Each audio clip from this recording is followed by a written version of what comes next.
Eis que olhei e vi grandes montes de arroz, vasilhas extremamente cheias de um arroz muito bem preparado, e o seu perfume, o seu cheiro exalava por toda parte. E olhei e vi homens muito magros, definhando, morrendo, se consumindo, sendo consumidos pela fome, e haviam grandes palitos de mais de 1 metro presos aos dedos daqueles homens. E eles morriam de fome, porque não conseguiam pegar o arroz e conduzir à boca. E aquilo era um inferno.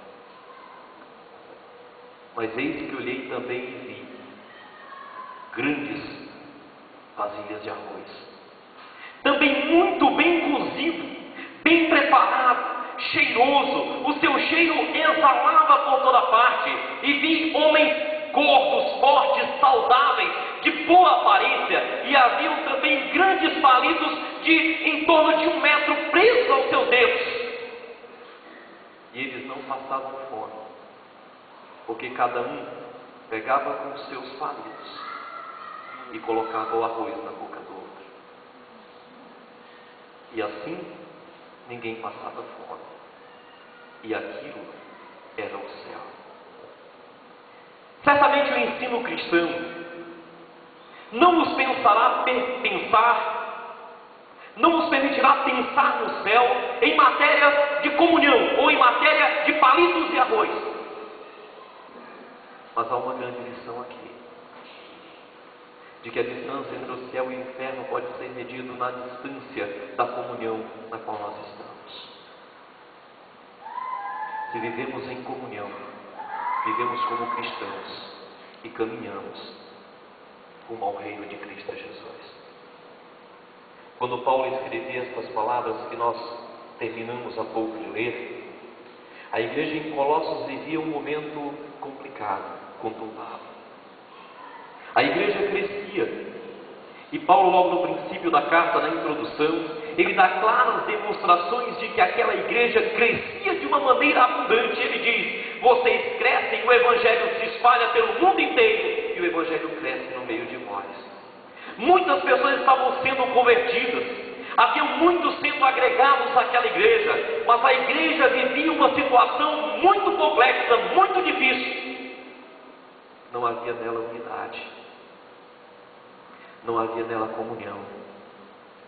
Uma heresia chamada gnosticismo havia penetrado no meio daquela igreja, negando questões centrais quanto à fé cristã, dentre elas a própria encarnação de Jesus Cristo, a salvação pela graça mediante a fé somente, e uma revelação supostamente superior até a palavra de Deus. Aquela heresia havia dividido a igreja em 3 grandes segmentos: os homens que eram ílicos, ou seja, aqueles pobres coitados que eram pertencentes apenas à esfera da matéria e que não haviam ainda descoberto a verdade. Eram os perdidos de todo perdidos. Haviam aqueles que eram os chamados psíquicos, ou seja, conheciam um pouco da verdade, mas ela não conheciam muito. E porque conheciam apenas um pouco da verdade, estavam ainda distantes de atingirem o patamar ideal. E haviam os chamados pneumáticos, ou seja, aqueles que haviam chegado à plenitude da revelação, e que assim sendo, eram superiores aos demais. 3 grupos, 3 classes de pessoas numa mesma igreja. Assim sendo, não havia comunhão na igreja de Colossos. Era uma igreja que crescia, mas não crescia o crescimento que procede de Deus. Queridos irmãos, Colossenses nos ensina então, especialmente nesse trecho que nós vemos aqui nos versos de 12 a 17, muito particularmente nesta porção, nos ensina muito acerca do crescer segundo Deus, crescendo em comunhão. Eu quero então pensar com os amados nessa noite sobre o tema como crescer na comunhão. Visto que o crescimento da igreja somente será aprovado por Deus se nós não formos várias igrejas, vários povos, mas se nós formos exatamente um único povo, uma única igreja e uma única família. Pense comigo então nessa noite em como crescer na comunhão. Observe o texto, ele nos fala acerca disso. Em primeiro lugar, queridos irmãos, São Paulo nos diz que nós devemos crescer na comunhão, ou que nós vamos crescer na comunhão, cultivando os sentimentos que agradam a Deus. Paulo fala de duas coisas: primeiro, cultivar sentimentos que agradam a Deus, e segundo, cultivar atitudes que agradam a Deus. Pensemos então primeiro nos sentimentos que agradam ao nosso Deus. Se vamos crescer na comunhão, e é interessante a metáfora que Paulo usa em Efésios capítulo 4, versículo 15, para falar sobre esse crescimento que procede de Deus, exatamente no sentido de progresso, de aumento, é no sentido de enriquecimento, é no sentido de cultivar algo para que esse algo se desenvolva.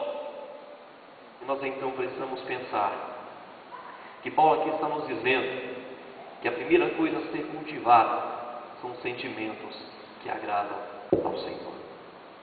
Versículos 12, melhor dizendo, e 14. Revesti-vos, pois, como eleitos de Deus, santos e amados, de ternos afetos, de misericórdia, de bondade, de humildade, de mansidão e de longanimidade. E o versículo 14. Acima de tudo isto, porém, esteja o amor, que é o vínculo da perfeição.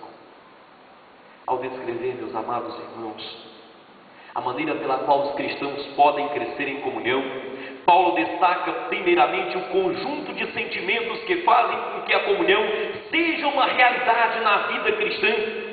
É preciso que essas verdades sejam cridas e praticadas por todos aqueles que fazem parte da Igreja de Jesus Cristo. O cultivo se dá mediante a compreensão de dois conceitos que são essenciais.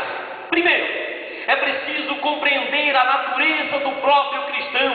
É preciso que nós compreendamos a nossa própria natureza. Paulo começa trabalhando no versículo 12 uma compreensão de nós mesmos, para apenas depois trabalhar a compreensão dos sentimentos que nós devemos ter. Se nós não compreendermos quem nós somos, nós não teremos os sentimentos corretos. Quem somos nós então? Paulo destaca logo no princípio do versículo 12 que o cristão precisa entender a si mesmo. E ele expressa o que o cristão é através de três conceitos fundamentais. Primeiro, eleitos. Segundo, santos. E terceiro, amados. Revesti-vos, pois, como eleitos de Deus. O que significa ser um eleito de Deus?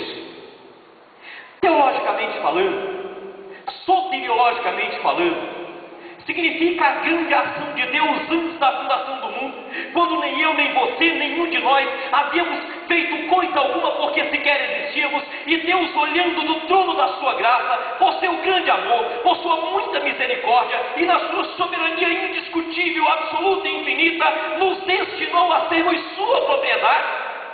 Amém. Paulo nos fala disso em Efésios. Logo no princípio da carta, quando diz que Ele nos escolheu antes da fundação do mundo para sermos o seu povo. Louvado seja o Senhor por isso. Glória a Deus. De maneira muito prática, ser eleito significa que você foi destinado a ser salvo por Jesus Cristo na cruz do Calvário. E que glória ser um eleito de Deus. A segunda coisa que Paulo diz é que nós temos que compreender que nós somos santos. Esta eleição não é eleição para uma vida de qualquer forma. O nosso caráter, a nossa natureza, meu querido irmão, não é para que nós vivamos de qualquer maneira. Nós fomos eleitos, escolhidos antes da fundação do mundo para sermos santos em Jesus Cristo. Separados, tirados do meio da corrupção do mundo, levados do meio da pecaminosidade, arrancados do meio de um sistema que se degradava no pecado e colocados numa relação de amor com o Pai. E Paulo